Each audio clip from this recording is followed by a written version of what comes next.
and welcome back to another episode of Inside Outlook. Today's topic is hacker history, and I want to talk about the most famous hacking group from the 1980s called the Legion of Doom. War Games was a movie in the 80s about a computer hacker who talks to a supercomputer and then yada yada yada, nuclear war scares, and it was pretty unrealistic, but it did have some realistic parts of the early computer hacking scene. And and that was released in 1983, and the Legion of Doom began in 1984 on BBS, which the BBS stands for Bulletin Board System, and this was before the internet. This was how people communicated over the computer before the internet. You would dial up on a old style modem and connect to a server. So, before I talk about the Legion of Doom, I need to start with a little history. Before the hacking scene really took off, there were people known as phone phreaks, and they were people who manipulated the phone system, the early, phone system of the 60s, 70s, early 80s. The most famous phone phreak, was a guy named John Draper, and his handle was Captain Crunch. And he was called Captain Crunch because in old boxes of Captain Crunch, there was a toy whistle inside, and this whistle, if you blew it, it gave you a perfect 2600 tone, and this was the tone you needed to manipulate the phone system at the time. Captain Crunch got famous from a Esquire magazine article in 1971, which talked about blue boxes, and blue boxes were electronic devices that you could hook up to a phone, and it would allow you to manipulate the phone system and fool it. So after that magazine article was published and it made Captain Crunch famous, a hacker by the name of Steve Wozniak, he wasn't exactly a hacker, he was just a computer enthusiast who was good with hardware. Steve Wozniak contacted John Draper and they talked about blue boxes. Then Wozniak built his own blue box, and then him and Steve Jobs, the founders of Apple, they actually had a blue box business before they started Apple, where they sold blue boxes to phone phreaks. So that's some of the phreaking history. Then in 1978, the first BBS went online, the first bulletin board system, and that's when the computer hacking scene started to take off. So an early hacker gang that was also sort of legendary is the 414 gang, and they were called the 414s because that was the area code of Milwaukee, Wisconsin, where they were from. They had hacked into a bunch of systems, and their hacking wasn't really in-depth. Basically, they just had some manuals to computer systems, and there were these default passwords, and then a lot of systems, even important companies, even government facilities, didn't change the passwords, so they just got into the systems, and they weren't malicious, they just wanted to explore. And actually, a lot of these bigger computers, or sort of supercomputers, they had better games than they could find regularly, so they like to log into these systems and play video games or computer games on the systems that they logged onto. So they got busted for this, and then there was a group of them, but the youngest member went on all kinds of media at the time. He was in all kinds of magazines, he went on talk shows, he was everywhere talking about it. And so that's the 414 gang.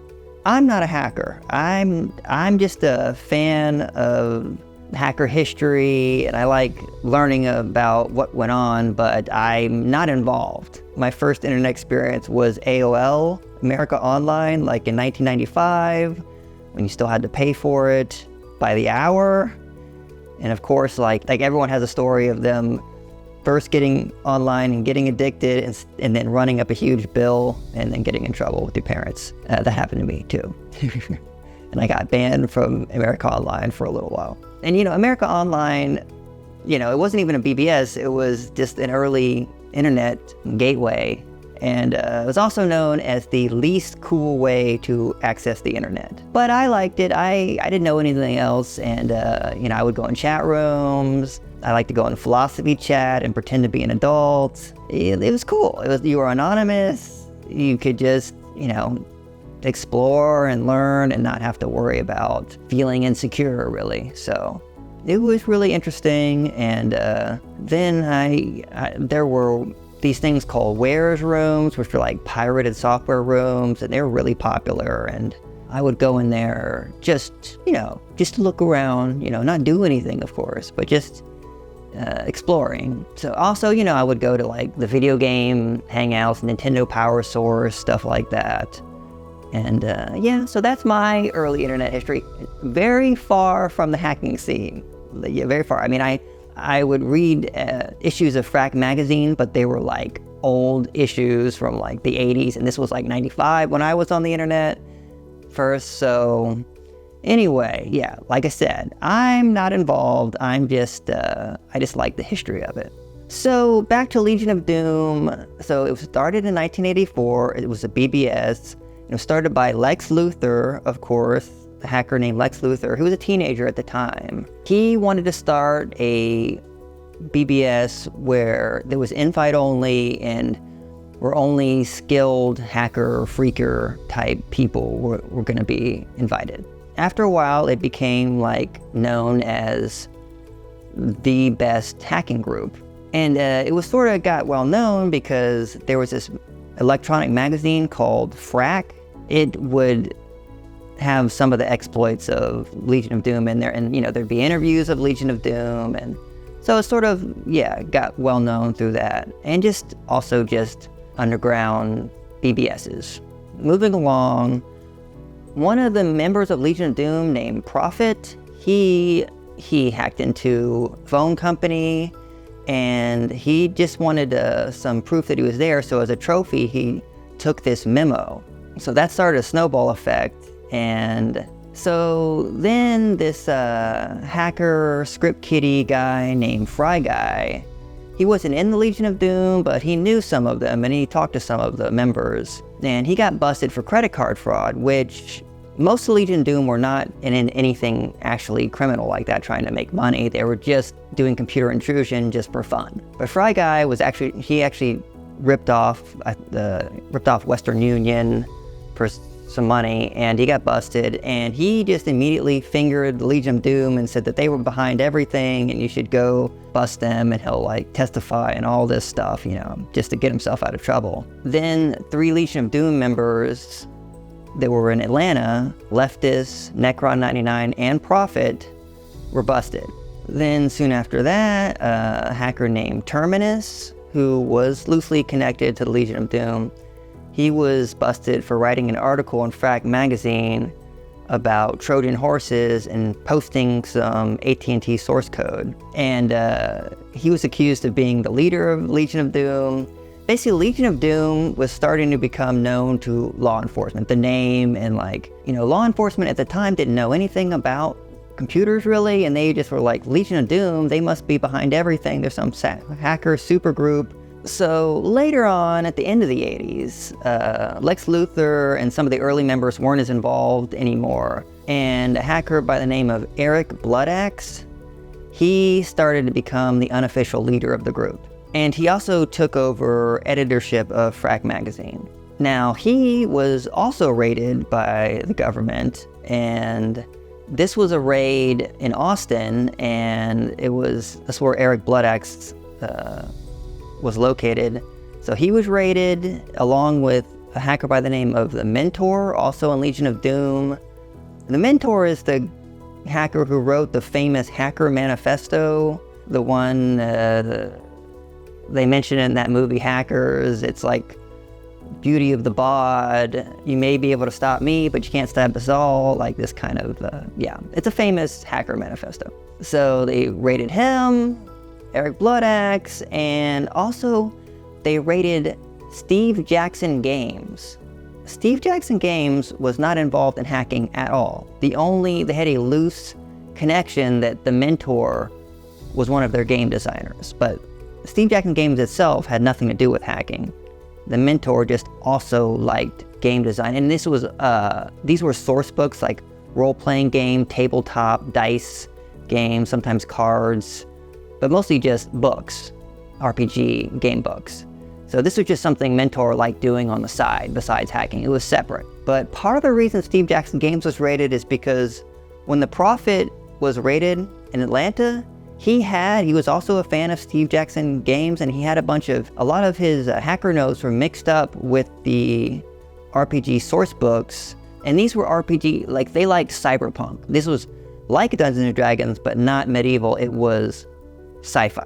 Some of the authorities were confused, and they thought that these source books, these cyberpunk source books, were hacker manuals, and that Steve Jackson Games was putting out hacker information, which wasn't true. Anyway, they raided Steve Jackson Games, and then he eventually sued them, and they had to pay his legal bills. So you can't really talk about Legion of Doom without talking about their counterpart and their rival, which was the Masters of Deception. And this was a group primarily in New York City, whereas Legion of Doom, they were all over the country in America, but they were sort of mostly known as Texans. A lot of them, like Eric Bloodaxe, the mentor, were from Texas. But the Masters of Deception were from New York City. And the connections sort of started with a hacker by the name of Fiber Optic, and he was in the Legion of Doom at first, but he just had a clash of personalities with Eric Bloodaxe. They got along at first, and they definitely knew that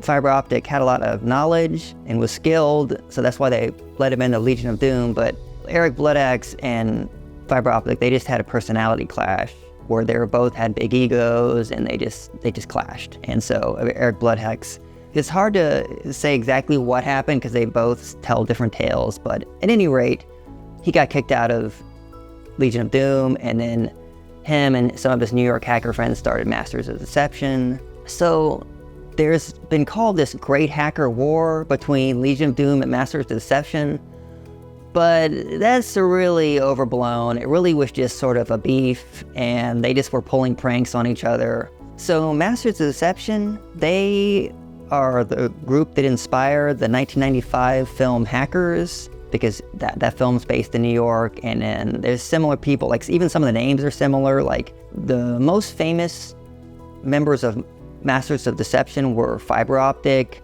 Acid Freak, and Corrupt. And they were also a multi-ethnic group, whereas most of the hackers in the 80s were white guys, white teenagers. But the Masters of Deception, they had a lot of ethnicities in the group, although still no women. The female hackers were few and far between, or at least they weren't part of these groups. They pulled some pranks on each other. The one that sticks in my mind the most is, so Eric Bloodaxe and some of his Texas Legion of Doom members, they wanted to sort of parlay their hacking knowledge into a legit security company. So they had started up the company, and they were having conference calls, and one of the members of the Masters of Deception, Corrupt, he kept pranking them and harassing them with phone calls, and he actually figured out how to listen in on their conference calls. So when they were having these conference calls for their company, he was listening in. So security company was already being hacked by a hacker. And so he listened on these calls, and at one point they were talking about Corrupt. The guys were just talking about like, oh, some guy's harassing us, blah, blah, blah. He's, we're getting all this phone harassment. And Eric Bloodaxe says, you know what, this sounds like it's Corrupt, this is Corrupt doing this. And then Corrupt got in on the line and just said, yeah, that does sound like me, which I thought was really cool.